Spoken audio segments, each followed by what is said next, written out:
নমস্কার সকলকেই। ত্রিপুরা রাজ্য সরকারের নগরায়ণ দপ্তরের উদ্যোগে স্বচ্ছ ভারত মিশন আরবান 2.0 উপলক্ষে রাজ্যস্তরীয় যে একদিবসীয় কর্মশালা, এই মহতী অনুষ্ঠানে আমাদের মধ্যে উপস্থিত আছেন আজকের কর্মসূচি যিনি মাননীয় উদ্বোধক তথা প্রধান অতিথি এবং প্রধান বক্তা, আমাদের রাজ্যের সকলের প্রিয়, তিনি উন্নয়নের মুখ বা উন্নয়নের দিশারি রাজ্যের জাতি জনজাতি সকল অংশের কাছে তিনি অত্যন্ত প্রিয় আমাদের রাজ্যের মাননীয় মুখ্যমন্ত্রী প্রফেসর ডক্টর মানিক সাহা মহোদয়। আমাদের সঙ্গে মঞ্চে আছেন আমাদের আগরতলা পৌর নিগমের সম্মানীয় ডেপুটি মেয়র শ্রীমতী মনিকা দাস দত্ত মহোদয়া।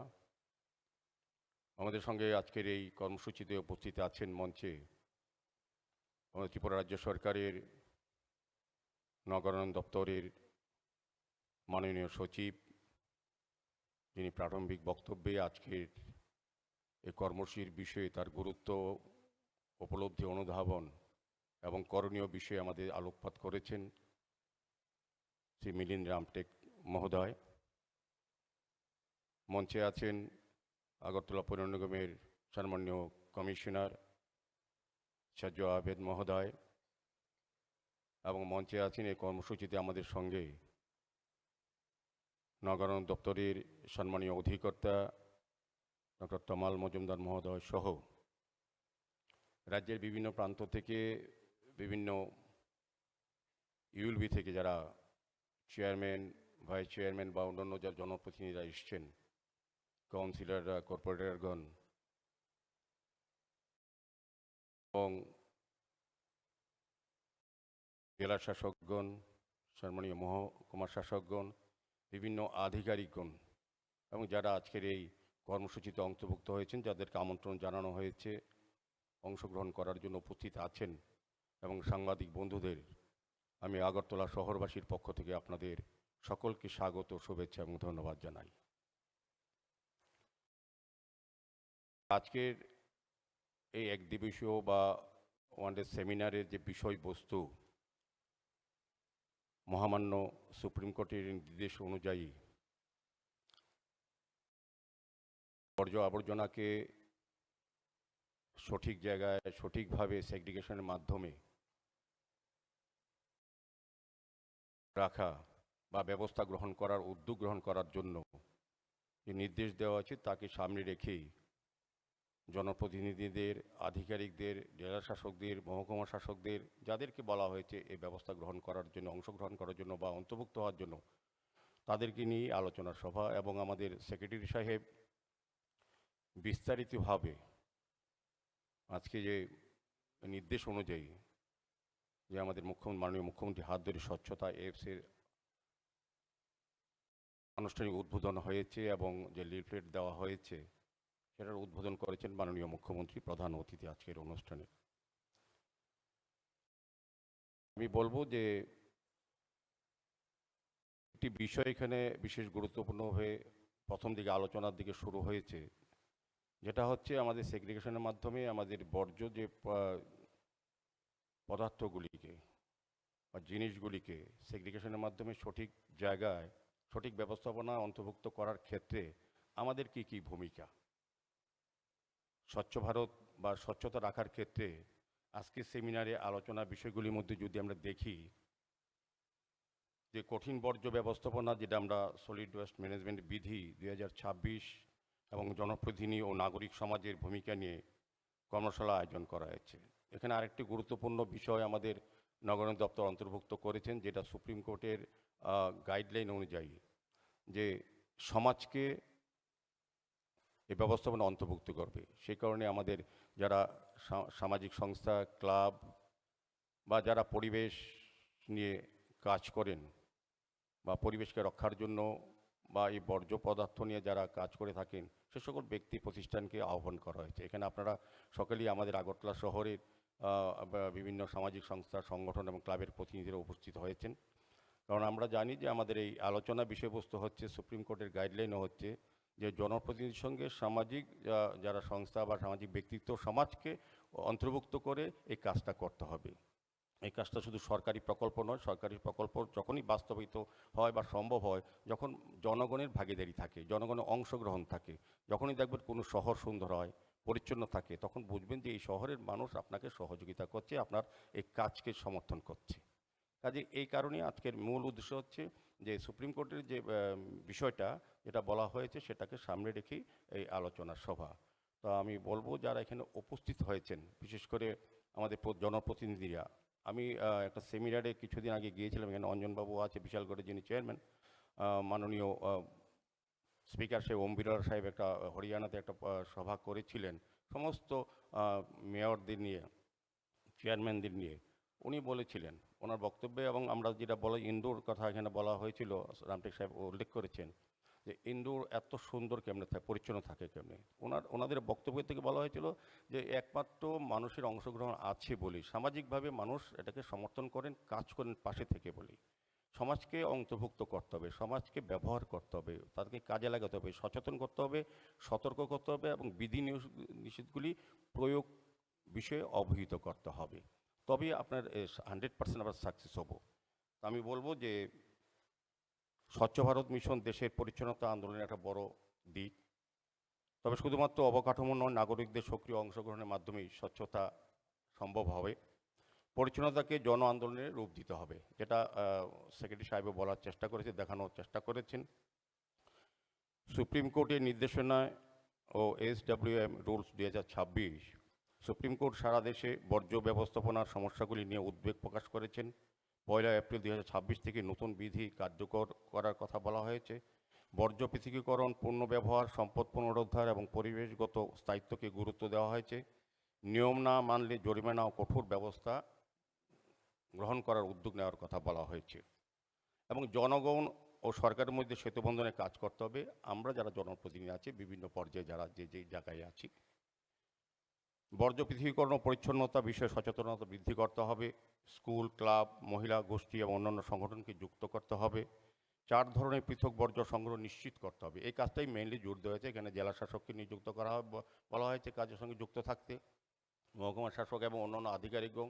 সবচেয়ে বেশি আমার কাছে যেটা মনে হয় যে শহরকে, যার যার শহর, যার যার এলাকাকে, মহল্লাকে পরিচ্ছন্ন রাখতে গেলে আমাদেরকে জনগণকে পাশে রেখে তাদেরকে সচেতন করে, তাদেরকে অন্তর্ভুক্ত করে অংশগ্রহণের মাধ্যমে আমাদের সরকারি কাজগুলি সম্পন্ন করতে হবে। তবেই আমরা শহরকে, আমাদের রাজ্যকে স্বচ্ছ রাখতে পারবো।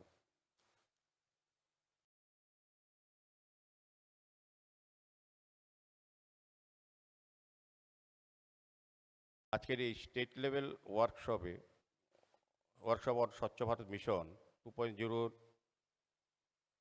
তে যে আলোচনা আমরা শুনেছি, তার থেকে আমরা অনেকটা সমৃদ্ধ হয়েছি। আমাদের দেশের যশস্বী প্রধানমন্ত্রী নরেন্দ্র মোদীজির সঠিক নেতৃত্ব এবং রাজ্যের মাননীয় মুখ্যমন্ত্রী প্রফেসর ডক্টর মানিক সাহার দূরদর্শী নেতৃত্বে আমাদের রাজ্যে আমরা একটা উন্নত রাজ্যের জায়গায় আমরা পৌঁছে গেছি। এবং সেই ক্ষেত্রে আমাদের আরও যে কাজগুলি করা প্রয়োজন, সরকারকে পাশে রেখে সরকারি নির্দেশনা মানায় আমাদের নাগরিকদেরকে সঙ্গে নিয়ে আমাদের জনপ্রতিনিধি এই কাজগুলি করতে হবে। আমি যদি জাস্ট সংক্ষেপে বলবো, কারণ মাননীয় মুখ্যমন্ত্রী আলোচনা রাখবেন, এই কাজটা মাননীয় সুপ্রিম কোর্ট 1 এপ্রিল থেকে করার নির্দেশ দিয়েছেন।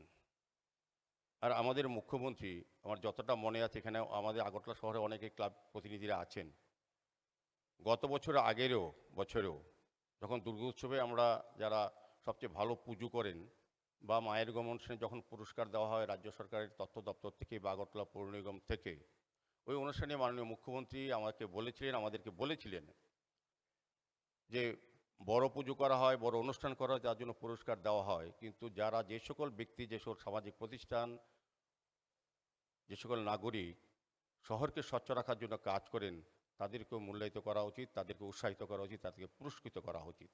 আমরা গত বছর আমরা মুখ্যমন্ত্রী স্বচ্ছতা পুরস্কার ঘোষণা করেছিলাম।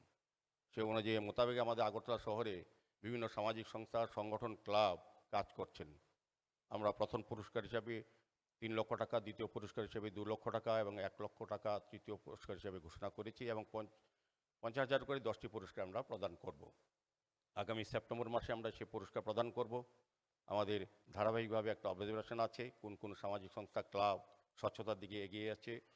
মূল বলা হয়েছিল জনগণকে সচেতন করা, যাতে তার এলাকায় যত্রতত্র আবর্জনা না ফেলে, ড্রেনে না ময়লা ফেলে, রাস্তায় না ফেলে সঠিক জায়গায় আগরতলা কর্পোরেশন, মিউনিসিপ্যাল কর্পোরেশন থেকে যারা যান তাদের কাছে যাতে ডোর টু ডোর কালেকশন তারা অংশগ্রহণ করেন।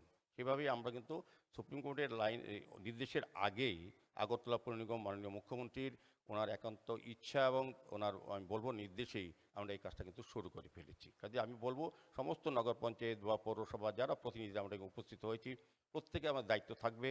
আমরা যেই কাজটা করব আমরা জনগণকে সঙ্গে নিয়ে করব, জনগণকে পাশে রেখে করব এবং জনগণের জন্য কাজটা যেহেতু করা হচ্ছে সেটা মানুষকে বোঝাতে হবে যে আপনাদের জন্যই আমাদের এই কাজ, আমাদের এত ব্যবস্থাপনা, সরকারের উদ্যোগ, এত টাকা, এত স্কিম খরচা করা হচ্ছে আপনাদেরকে সুস্থ রাখা, ভালো রাখা, আপনার শহরকে সুন্দর রাখার জন্য। যে সেভাবেই আমরা আগরতলা শহরকেও আপনারা দেখেছেন যে বিভিন্ন সময় বিভিন্ন কর্মসূচির মাধ্যমে শহরকে সুন্দর পরিচ্ছন্ন নতুন আগরতলা করার চেষ্টা করছি। নিকাশি ব্যবস্থা, আলোর ব্যবস্থা এবং নতুন নতুন রাস্তা, ড্রেন, পরিত্যক্ত পার্ক, পরিত্যক্ত পুকুরগুলি সংস্কারের মাধ্যমে জনগণের হাতে তুলে দেওয়ার চেষ্টা করছি, ব্যবহারযোগ্য করার চেষ্টা করছি, যাতে পরিবেশ দূষণ মুক্ত হয়, নির্মল আগরতলা, সুন্দর আগরতলা হয়। সেভাবেই আপনাদেরও এলাকাগুলিও যে যে এলাকা থেকে আপনারা এসছেন, জনপ্রতিনিধি হয়ে এসছেন, এরা কাজ করার সুযোগ পেয়েছেন মানুষের, সেই কাজটা আপনারা সঠিকভাবে করবেন এই বিশ্বাস রেখে আমি আলোচনা দীর্ঘায়িত করব না। আমি আশা করব আমাদের মহামান্য আদালতের যে নির্দেশ কিংবা আমাদের রাজ্য সরকার, আমাদের নগর দপ্তরের যে নির্দেশনা চলছে বা সেই সিদ্ধান্ত বা সেই নীতি অনুযায়ী আমরা কাজ করে যাব। আমরা শুধু একটাই কাজ করতে চাইব যে আমরা যাতে আমাদের এলাকার যার এলাকার যারা যারা প্রতিনিধি আছি প্রত্যেক দিন, আমার মনে আছে এখানে আমাদের একটা মেয়র কনফারেন্সে গিয়েছিলাম, বলেছিলেন যে এটা খুব ভালো লেগেছে, যেটা যদিও আমরা সবাই করতে পারি না, করা উচিত, যে প্রতিদিন যারা জনপ্রতিনিধি আছি, যারা কর্পোরেটর, কাউন্সিলর, যে যে এলাকায় আছি, তারা প্রতিদিন সকাল 6টা থেকে 8টা অবধি 2 ঘন্টা যদি তার এলাকায় শুধু ঘুরি, শুধু সকাল 6টা থেকে 8টা 2 ঘন্টা ঘুরলে পরে কী হয়, আমাদের লোকের সঙ্গে দেখা হয়। সারাদিনে যে আমাদের সাফাই কর্মী বন্ধুরা যখন কাজে আসেন তাদেরকে ওই জায়গাগুলি, যে জায়গাগুলিতে আবর্জনা পড়ে থাকে বা আবর্জনা ডাম্প হয়েছে, তাকে মানুষ যখন কমপ্লেন করে সেই কমপ্লেন সামনে রেখে আমরা কিন্তু সেগুলি দেখতেও পারি, পরিষ্কার পরিচ্ছন্ন কাজেও তাদেরকে ব্যবহার করতে পারি সাফাই কর্মী বন্ধুদের। কাজে 2 ঘন্টা যদি আমরা কাজ করি, বাকি পরে গিয়ে আমরা অফিসে যাই, ওয়ার্ডে অফিসে বসি, কাজ করি, মানুষের কথা শুনি, সমস্যা সম্বন্ধে অবহিত হয়, সমস্যা সমাধানের চেষ্টা করব। কিন্তু মানুষের সঙ্গে যোগাযোগ রক্ষা করাটা সকালে যদি আমরা একটু কাজ করি, দেখবেন আপনার ওয়ার্ড, আপনার এলাকা, আপনার মহল্লা, আপনার গলি সবসময় পরিষ্কার থাকবে এবং আপনার এলাকা এবং শহর পরিষ্কার থাকবে। কাজে আমি আলোচনা দীর্ঘায়িত না করে আবারও বলবো যে আজকে যে উদ্দেশ্যে এই সেমিনার, সেটা মূল উদ্দেশ্য হচ্ছে স্বচ্ছতা বিষয়ে, স্বচ্ছ রাখা আপনার এলাকা, আপনার ওয়ার্ড, আপনার শহর, আপনার রাজ্য, সার্বিকভাবে স্বচ্ছ ভারত আমাদের যে প্রধানমন্ত্রী যে আবেদন বা ডাকে সাড়া দিয়ে সারা দেশবাসী কাজ করছেন, আমাদের রাজ্য আমার মুখ্যমন্ত্রীর আবেদনে সাড়া দিয়ে এবং সরকারের উদ্যোগে যে কাজগুলি করা হচ্ছে সেগুলিকে আপনারা জনগণের কাছে নিয়ে যান, জনগণের পাশে থেকে জনগণকে সঙ্গে নিয়ে অংশগ্রহণ করান এবং আমাদের সরকারি আধিকারিকরা আপনাদের পাশে তো নিশ্চয়ই আছেন, আধিকারিকরা থাকেন, কাজ করেন। এবং আগরতলা শহরে আমি বলবো যে আগরতলা শহরও আমরা নতুনভাবে ব্যবস্থাপনা করছি এই বর্জ্যর বিষয়ে। আমি বিস্তারিত বলবো না, কারণ এখানে মাননীয় মুখ্যমন্ত্রী আলোচনা রাখবেন, অনেকটাই রামটেক সাহেব বলার চেষ্টা করেছেন, আমরাও অনেকটাই এই বিষয়ে অবহিত হয়েছি এবং এই বিষয়ের উপর যে সিদ্ধান্ত সরকারি পরবর্তী সময়ে আসবে বা সুপ্রিম কোর্টের যে গাইডলাইন থাকবে তাকে মান্যতা দিয়ে আমাদের প্রতিনিধি হিসাবে, জনপ্রতিনিধি হিসাবে আমাদের যেটা করণীয় আমরা মানুষকে নিয়ে এই কাজটা করব।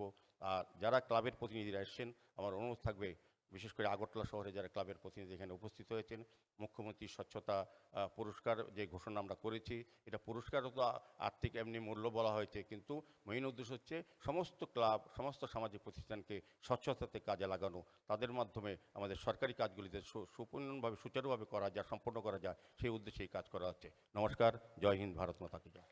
মহাশয়কে অসংখ্য ধন্যবাদ আপনার অনুপ্রেরণা